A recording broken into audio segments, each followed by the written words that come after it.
Hey y'all, welcome back to the channel. So today I'm going to be doing my top 10 books of 2024, and I'm just going to jump right into it. Most of the books that I picked up or that I considered my top books of last year were popular books, and I feel like that's okay considering that I just was getting back into reading last year. I did read a total of 75 books last year, so I'm very proud of myself.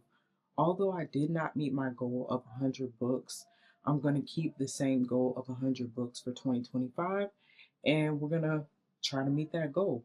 So let's jump into the books that I picked for 2024. So the first book that I have is called The House of Eve by Sadika Johnson.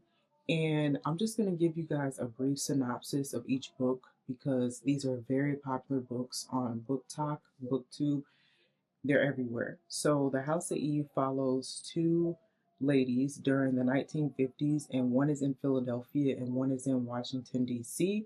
One is a college student, and the other one is trying to make a way so that she can go to college and practice medicine. So it revolves around not just the medical field, but also history as well. And it deals with two different women who are facing their own difficulty as far as childbirth. And I'm just going to leave you guys with that.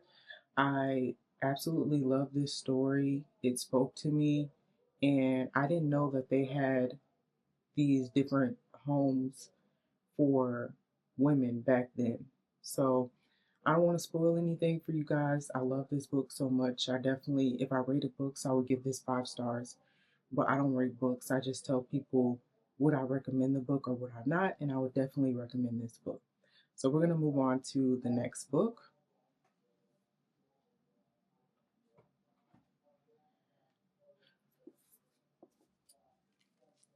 The next book that I have is called 7 Days in June by Tia Williams.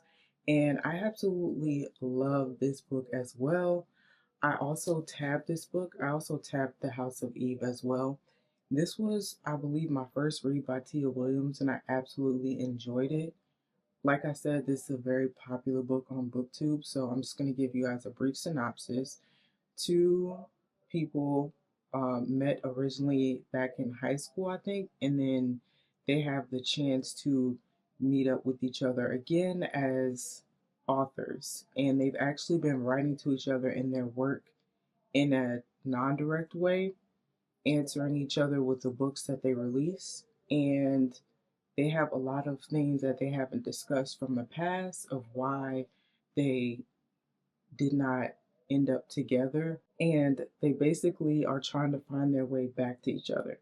So that's all I'm going to say about 7 Days in June. I absolutely love this book. It's my first read by Tia Williams. All right, y'all. For the third book, we have A Love Song for Ricky Wilde. I absolutely love this book. Again, this is by Tia Williams. This is my second book by her on this list.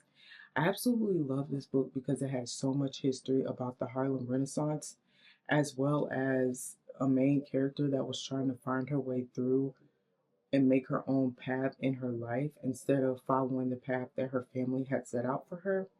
And then she comes in contact with another gentleman who, by different circumstances, ends up talking to her and going through life with her. And they, at first, he is kind of opposed to it, but they end up coming together in the end. So I don't want to say too much. Like I said, I absolutely love all the history in this book. They definitely could have called this historical fiction.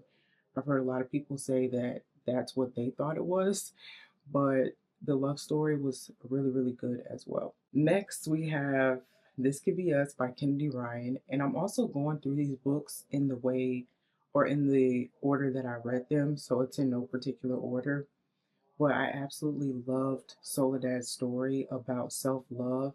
And I also read Before I Let Go this year that I didn't count that in my top 10 only because I loved this story more about Soledad being on a journey of self love and finding out different things that she wants to do and just like hyping herself up and being true and real to herself and just like finding her voice as not as a mom or any label on her, just as Soledad. And so I love the love story in this. There is a love story in this, but it takes a backseat to her own personal journey. So I absolutely love this book. Y'all should definitely give it a read if you haven't. Next up, we have Did You Hear About Kitty Carr? And I absolutely love Did You Hear About Kitty Carr? I feel like I'm saying that for every book, but I really did, y'all. And y'all know that I love this book because I made a complete separate video devoted to this book. This is by Crystal Smith Paul. This is her debut novel.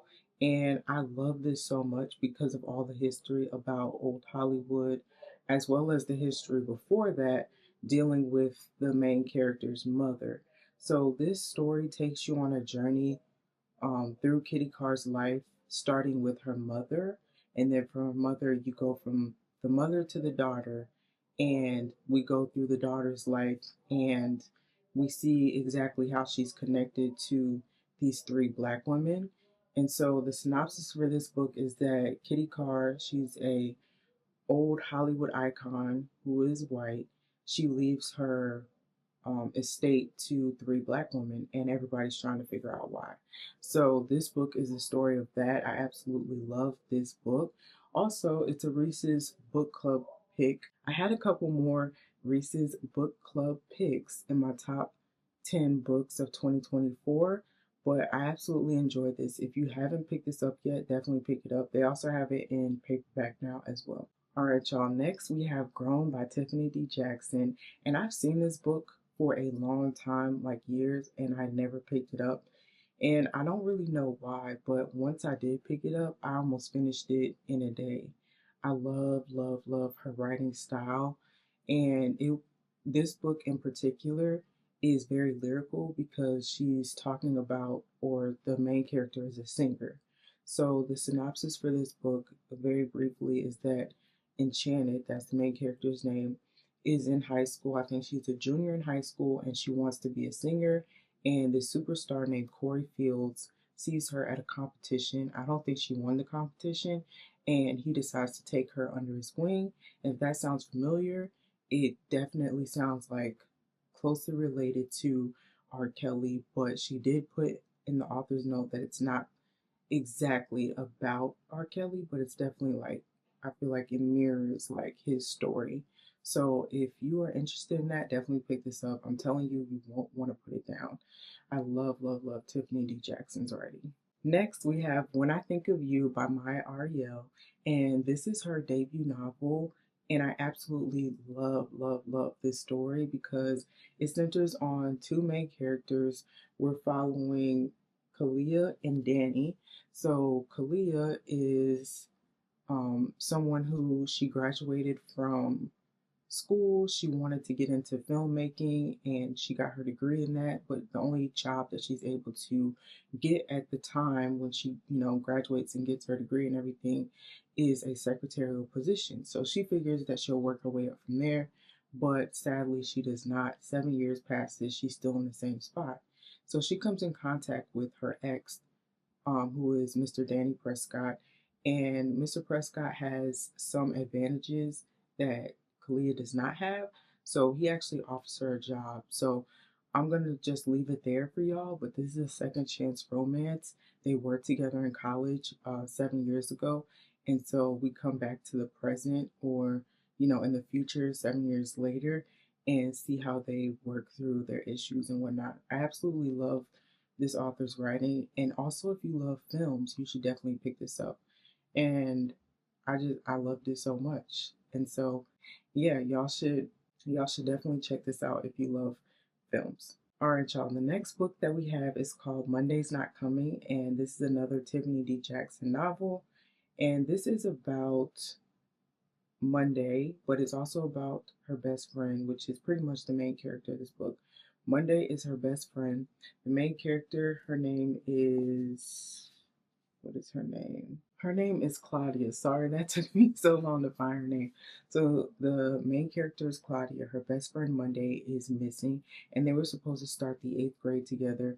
And so the brief synopsis of this is that they were supposed to start eighth grade, Monday is missing, and the only one that seems to be worried or concerned is Claudia. And when I say the only person, I mean the only person, because not even Monday's mother is concerned about where she is. And it just shows the stark difference between when little black children go missing, black children, women, girls, etc., as opposed to when other races of people go missing and how it's not mentioned in the news, X, Y, and Z. So this was a very, very powerful story. It was very, very sad, but also necessary, I feel, to show how different it is and how we as a society need to change that. But I absolutely love this story. I feel like anybody and everybody should read it. The two that I have from her, Grown and Monday's Not Coming, as well as I read Allegedly this year as well, and I love that one as well. But these two definitely, definitely spoke to me. So this is also based on details of a real case that happened in Washington, D.C. So y'all should definitely pick this one up.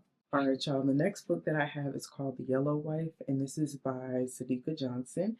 And The House of Evil is also by Sadika Johnson as well. I absolutely love this. This was a slave retelling. This is also historical fiction, but it also takes details from something that happened in real life. And it was from the Devil's Half Acre, which is a plantation that was in Virginia. And the main character is pretty much ripped away from her home on another plantation and sent to a jail called the Devil's Half Acre in Virginia. And there she is pretty much just trying to survive and make sure that the people that she loves are able to survive as well.